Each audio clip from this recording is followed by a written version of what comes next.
So Dany and Drogo are heading through the Dothraki Sea. Notably, we see that when it blooms, it looks like a sea of blood.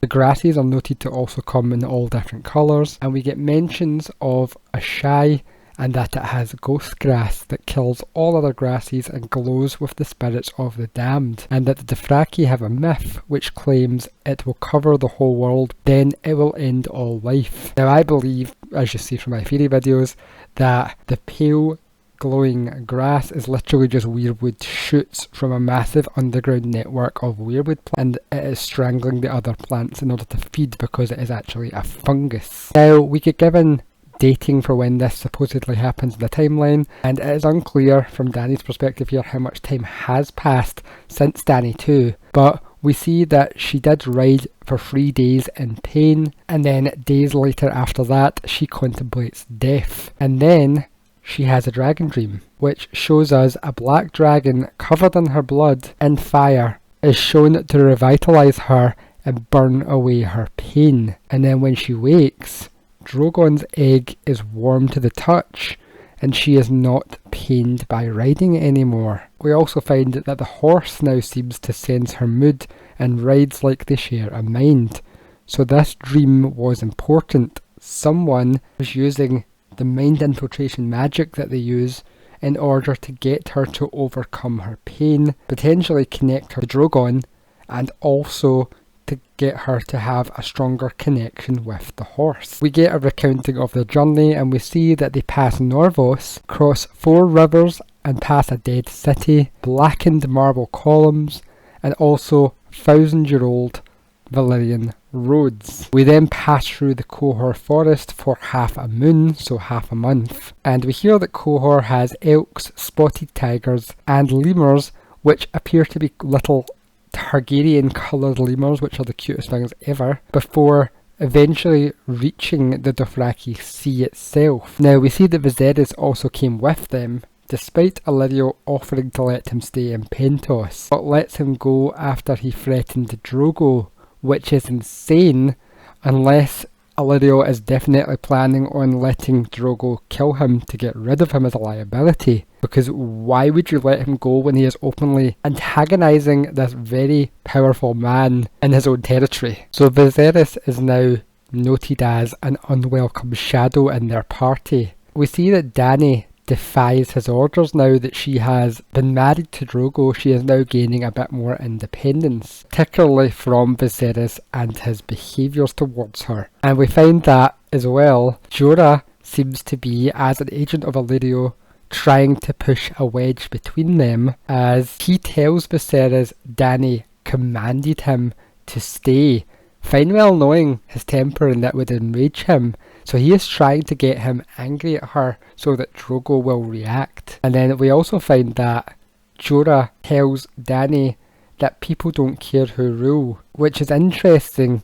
If Illyrio's plan is to help Viserys rule, why would someone working under him who is with them have this mindset? It appears that Jorah has also been filling Dany's head with knowledge and beliefs around Targaryen supremacy, as he clearly notes to her that Rhaegar was supposedly the last true dragon who died on the Trident, and Viserys is little more than the shadow of a snake in comparison. We also see that Dany has now probably been getting influenced again by her dreams, as she now sees the Red Keep and Dragonstone as her home, despite the fact that we know from the previous chapters this was not the case until recently, as she was literally a baby when they lived on Dragonstone.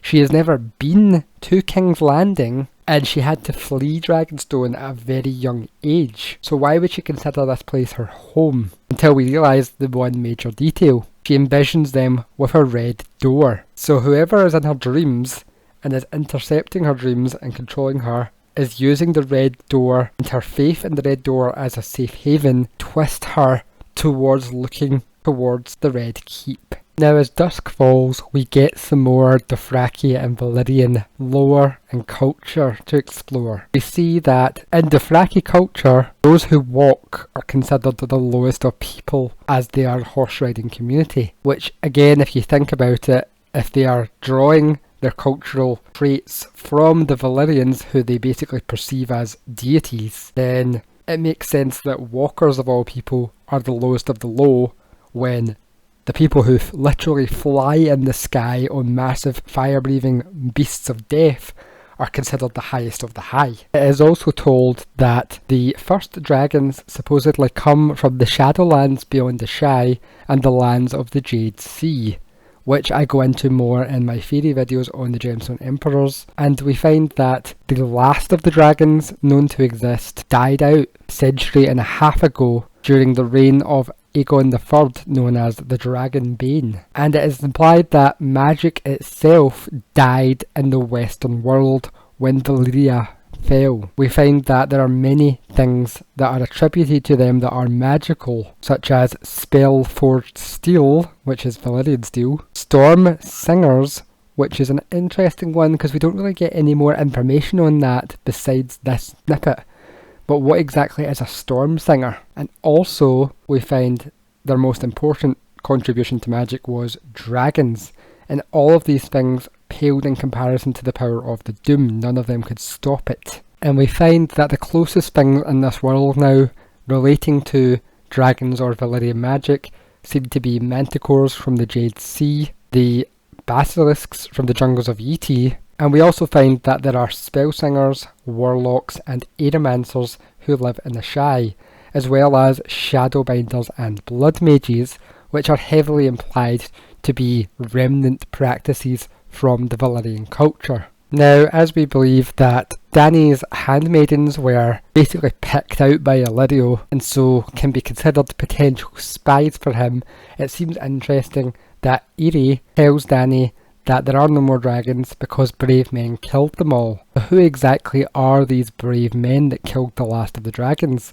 As we do know, the last dragons were the Targaryen dragons, who died out around the time of the Dance of the Dragons and the following rule of Aegon III. So this is potentially a subtle hint again from George that the dragons were secretly killed off by people who were opposed to them. And the only people we know so far in the story from these chapters who oppose magic are the Maesters, which makes sense because the Grand Maester conspiracy just makes complete sense to me when you look at all the evidence available. They are just completely and utterly building a world of their own design and don't have any place in it for magic, and so are writing it out of history. And the argument can be made that they very well indeed did cause the Dance of the Dragons in order to eliminate the Targaryens. Now we see Dany has another servant girl called Doria, who is blonde-haired, blue-eyed girl, and we do know that she is not the same girl as the chatty girl that Illyrio had looking after her in previous chapters. However, this girl then tells the tale of Karth to Dany, which speculates that the moon was an egg, and once there were two moons in the sky. One of them wandered too close to the sun, and it cracked like an egg. Thousands of dragons poured out and drank the sun's fire. It is also believed that one day the second moon will suffer the same fate and the dragons will return. Now, given that this is supposedly an event that took place thousands of years ago, we can infer that it has been embellished and twisted over time, and as you see in my Gemstone Emperor theory videos, this very much is likely an ancient historical depiction of a cosmological impact event, potentially the likes of a meteor striking the moon, as we see in a lot of real-world ancient mythologies. The myths of dragons flying in the sky as fiery beings or fiery serpents may in actual fact be their way of reckoning what meteors are. And so to the people on the ground, they saw the moon getting smashed into by a comet, which then sent out chunks flying, which then fell to the surface of the planet, resembling fiery dragons falling from the sky, which would have happened around the time in history when dragons were first being created, and so the two legends merged together. And the Dothraki have adapted this into their mythology as the moon being the god wife of the sun. And this is interesting as this means that they have their own version, as you see in my theory videos, of the Azor Ahai myth as it travelled across the continent of Essos. And so the whole fact that the moon basically dies and weeps fiery blood when it comes too close to the sun is a reflection of the Azor Ahai myth where he kills his wife. And coincidentally enough, the moon is also highly associated with the Lion of the Night, which is associated with the Children of the Forest, and therefore the Weirwoods, and therefore the Others. And so the moon, which is often in real world mythology associated with water and ice, is being killed by its connection to the fire of the sun. And the whole point of this massive global event occurring in the ancient histories in the skies above them would also explain why the Dothraki seem to have the culture of believing that all things of importance in a man's life must be done under the open sky.